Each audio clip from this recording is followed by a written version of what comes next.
The road to a new set of wheels is all laid out inside the Baltimore Convention Center, where the Motor Trend Auto Show has something for every budget. All budgets. I mean, there are cars here that start for $13,000, $14,000, all the way up to, triple digits. This is the expensive car section. DuPont Registry brings buyers and sellers together of the world's wildest cars.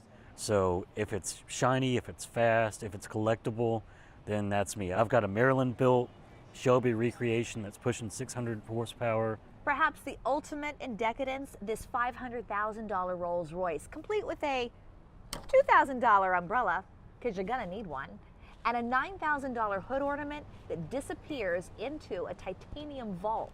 You can take a test drive, not one of these cars, but in this driving simulator, you can see what different Ford models can do on virtual courses. It has an off-road course, it has a racetrack. And if you haven't car shopped in a while, at the auto show, you can check out the latest in technology. Technologies that were only once on luxury cars are now on cars that are $20,000. Cars have changed so much in the last 5 years that a lot of people don't know. But you can learn all about it here through Sunday. Jennifer Franciotti, WBAL TV 11 News. It sits unassuming on the corner of North Avenue and Bond Street in East Baltimore. Mine eyes have seen the glory of the coming of the Lord. But inside you'll find a treasure trove of history that brings in 150,000 tourists a year. It's the National Great Blacks and Wax Museum. We wanted to do it in wax because it's a history that's been neglected. It's also a history that's largely faceless. Dr. Joanne Martin and her husband Elmer started the museum in 1983. From humble beginnings, it grew and moved to its home on North Avenue nearly 30 years ago. We deliberately moved into this community in 1988. We believed that a museum could be a part of the bringing a community back to life. And they're in the process of fundraising to expand even further. They've bought the entire block of North Avenue and half of the next block. Eventually, they plan to build a 40,000 square foot facility with restaurants, artisan space, and classrooms. Our mission to be a place of learning, a place of legacy, a place where we attempt to tell our stories and tell them well. The expansion will do that. Dr. Martin says the expansion will happen in phases. They still need to raise $10 million to start the first phase of construction. They're hoping to educate more people, especially children, about African American history, relaying their message through the wax figures. They say to our children and to all children of this country, from the darkest to the lightest, this is who we are, and that we need to embrace that because we have ancestors who sacrificed to make sure that this world becomes a better place for us all. Most of the fundraising for the expansion is done online. You can find a link on our website, WBALTV.com, or on our free mobile app. In East Baltimore, Kim Dacey, WBAL TV 11 News. Steve Hoke's basement has always been his art studio. But lately, he's found a new pastime. I needed something where I could get out and get some exercise. So I became a bit sedentary by doing things in the house here, so this was a perfect fit. A gnome forest built in a Kansas park inspired Hoke's new hobby that became a passion. My intention was to get kids and families out of their houses, away from the electronics, and to go for a walk for a couple hours a week. So he got permission and began to build gnome homes at Little Buffalo State Park. They had a profound impact on hundreds of park visitors who would leave trinkets and notes behind. One of the notes read, "Mr. Gnome, would you please help me, or would you please tell my mommy to come home because I miss her." The day I found it, I cried. There were 38 gnome homes in all, 5 cottages. For the rest, Hoke built custom-fit doors for the holes in the trees. To see the joy that these things brought to so many kids and families, it was difficult letting them go. But the gnomes and their homes were given an eviction notice by Little Buffalo State Park. What happened next was unexpected. The park is now gnomeless, and yes, the gnomes are homeless, but not for long, because hey, gnome lives matter too. I never had any idea it was going to morph into this. Hoke's story went viral on the internet. There are now offers from several local and international parks to move the gnomes and their homes to their greener pastures. It has certainly taken on a life of its own. I've gotten calls from around the world. Hoke says the response he's gotten will only push him further toward his newfound passion. They haven't lost that sense of mystery, that sense of enchantment. And that'll keep me going. So that many people can enjoy Hoke's Gnome Sweet Homes. In Newport Perry County, Felix Rodriguez-Lima, Fox 43 News. We try to bring everybody in, not only to perform for them and be zany and crazy, but also have the highest level of drumming, and also try to get everybody involved. My name is Brent Berenshausen, and I'm part of Junk Rock. This is found sound percussion, so it's all kinds of junk and trash cans and buckets and stuff like that. Anything that we can find that we can make music from. I just want to bang on my drum all day. Here we go! We have a lot of instruments that we just kind of make out of random things, like trash cans, oil drums, plastic oil drums, pieces of metal, get like some tingy sounds, some crash sounds.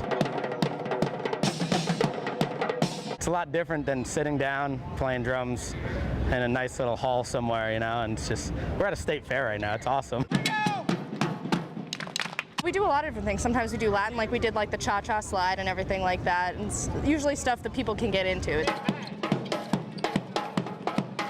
It was great, awesome. The kids loved it. They did the limbo, the cha-cha slide, and they even let one of our employees who plays the drums work on their trash cans as well.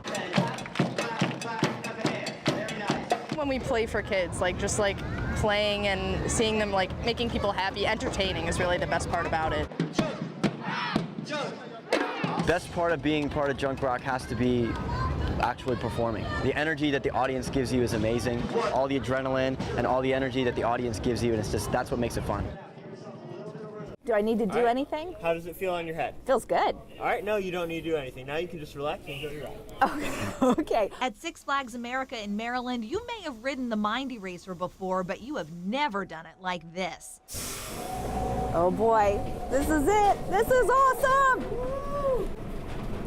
Six Flags is calling this the world's first mixed reality experience. Wearing VR goggles, you can see everything around you as you go up the lift, but then you go through a wormhole and into outer space. 360 degrees of virtual reality that puts you in the middle of a game, a galactic attack against space aliens.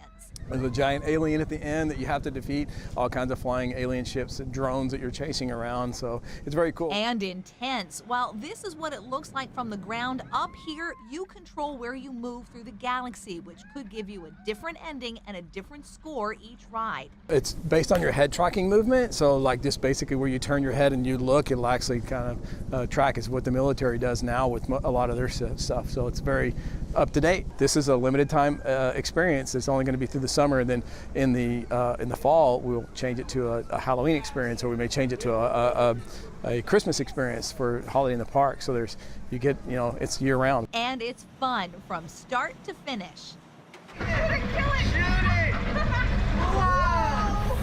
Oh my gosh, I want to do it again.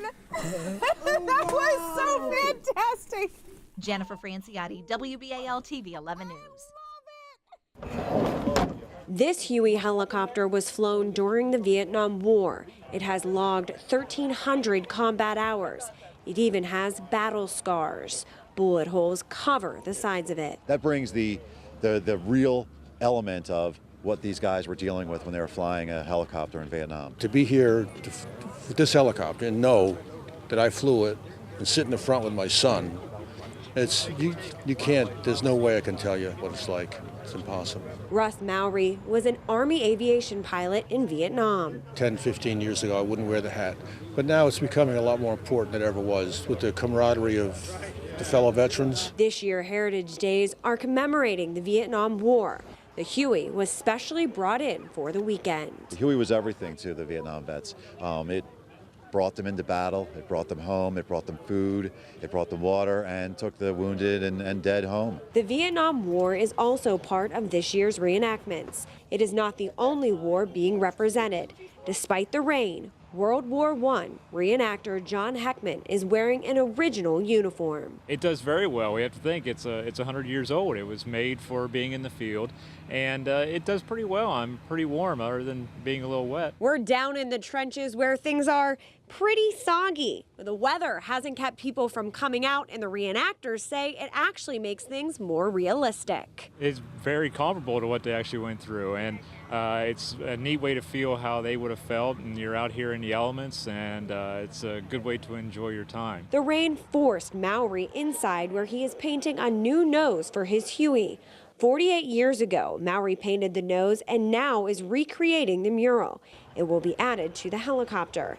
The Liberty War Bird Association then wants to get it back in the sky to give people rides and veterans one more flight. You can't explain to people who haven't experienced that really what it's like. In Middlesex Township, Cumberland County, Leah Kierstein, Fox 43 News.